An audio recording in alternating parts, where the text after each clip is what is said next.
दोस्तों नमस्कार, जय हिंद जय भारत। नाम रमेश सिंह, ठगी पीड़ितों की आवाज़ संगठन का संस्थापक और राष्ट्रीय अध्यक्ष। आज फिर मैं आप लोगों के बीच में उपस्थित हुआ हूं।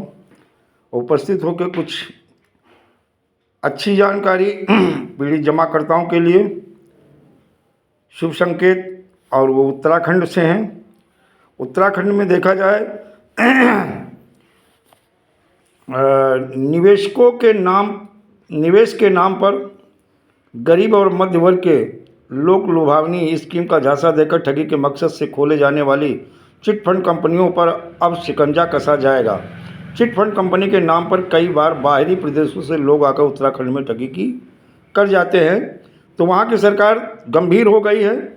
शासन प्रशासन भी वहाँ गंभीर हो गया है। इस चीज़ों को लेकर के कहीं ना कहीं उत्तराखंड सरकार ने एक ठोस कदम उठाया है। इनके खिलाफ कार्रवाई के लिए ठोस नियमावली न होने के चलते अधिकांश मामलों में रिकवरी नहीं हो पाती है।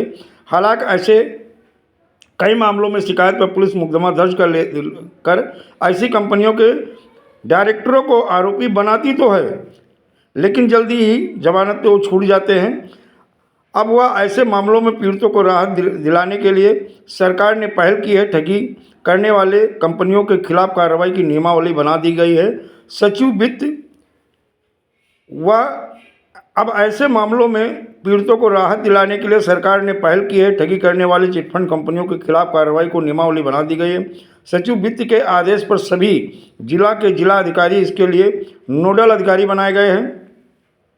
चिट फंड को सोसाइटी चिट और फर्म रजिस्ट्रार के यहाँ रजिस्टर किया जा सकता है। प्रदेश में नैनीताल और देहरादून में चिटफंड कंपनियों को रजिस्टर करने की व्यवस्था है। वहीं अन्य जिलों में मुख्य कोषाधिकारी कार्यालय में चिटफंड कंपनियों को रजिस्टर किया जाता है। हालांकि उधम सिंह नगर जिले की बात करें तो यहाँ चिटफंड कंपनियों को रजिस्ट्रेशन की कोई जानकारी नहीं है। यही बिना रजिस्टर्ड कंपनियाँ अक्सर मध्यम और गरीब वर्ग को ठगी का शिकार बनाती हैं। किसी भी शहर या कस्बे में छोटे छोटे निवेश से अधिक मुनाफा देने के सब्जबाज दिखाकर या बड़ी संख्या में निवेश कराती हैं और बाद में चिटफंड कंपनियां अपने कार्यालय बंद करके चली जाती हैं। बीते अगस्त माह में उत्तराखंड एसटीएफ ने निवेश के नाम पर 35.62 करोड़ की ठगी के मामले ऐसी ही एक कंपनी की महिला डायरेक्टर को दिल्ली से गिरफ्तार किया था। 7 जिलों में महिला और उनके साथियों पर 15 मुकदमे दर्ज थे। वहीं ऐसे मामलों में और नियमावली बनने के बाद पीड़ितों की डूबी रकम वापस दिलाने में आसानी होगी। ये वहाँ की सरकार ने ऐसे नियम और नियमावली बना दी है। और एक चीज़ और क्लियर कर दें आप लोगों को कि शिकायतकर्ता को बताना पड़ेगा संपत्ति का ब्यौरा। दोस्तों एक चीज़ जान लो, चाहे वो उत्तराखंड हो, चाहे वो उत्तर प्रदेश हो, महाराष्ट्र हो, राजस्थान हो या अन्य कोई भी राज्य हो, जो शिकायत दर्ज कराएगा कंपनी का वो ब्यौरा बिल्कुल तैयार कर ले। और ब्यौरा तैयार करने के बाद में, क्योंकि जो वेरिफिकेशन होगा तो ये क्लियर है कि जो शिकायत दर्ज करेगा उसे ब्यौरा बताना पड़ेगा। तो जो भी अभिकर्ता साथी हैं वो अपनी अपनी कंपनी का ब्यौरा तैयार कर लें हर राज्य में, क्योंकि वेरिफिकेशन में उनका ब्यौरा देना होगा। जिनकी प्रॉपर्टी अटैच कर सेल आउट करके भुगतान कराएगी, ये सरकार की ड्यूटी और जिम्मेदारी है। शिकायतकर्ता को बताना होगा संपत्ति का ब्यौरा। नई नियमावली के मुताबिक चिटफंड कंपनी के नाम पर ठगी का शिकार बनने वाले निवेशकों ऐसे मामलों में जिला अधिकारी कार्यालय में शिकायत कर सकेंगे। डीएम को नियमावली के तहत चिटफंड कंपनी की संपत्ति की जब्तीकरण या कुर्क इसे नीलाम करने का अधिकार दिया गया है। ये बड़ी खबर है दोस्तों।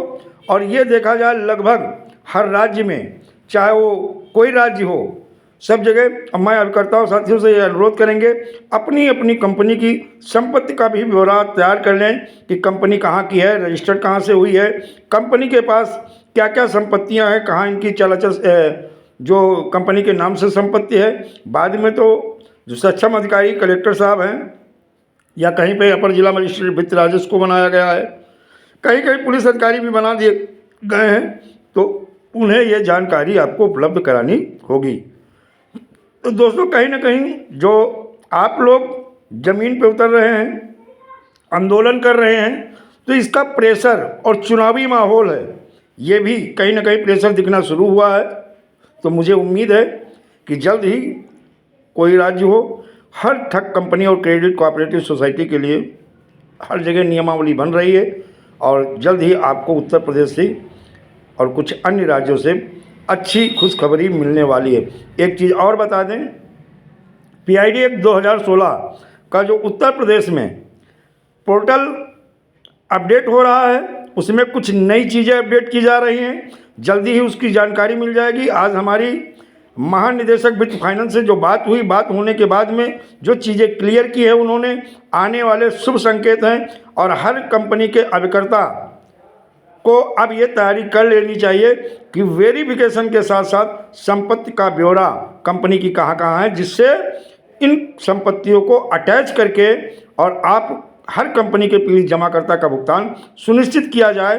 आज महानिदेशक वित्त फाइनेंस से बात करने के बाद ये चीज़ें क्लियर हुई। दोस्तों, मुझे उम्मीद है शुभ संकेत जो मिल रहे हैं पीड़ित जमाकर्ताओं के भुगतान को लेकर के, ये अच्छी खबर है और मुझे लगता है आने वाले समय में आप लोगों के दर्द और दुख सारे दूर हो जाएंगे।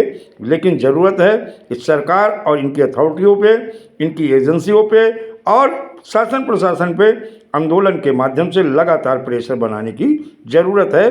गलती से आप सो गए तो पैसा देने वाला तो आपसे पहले सो जाएगा। दोस्तों, जय हिंद, जय भारत, वंदे मातरम।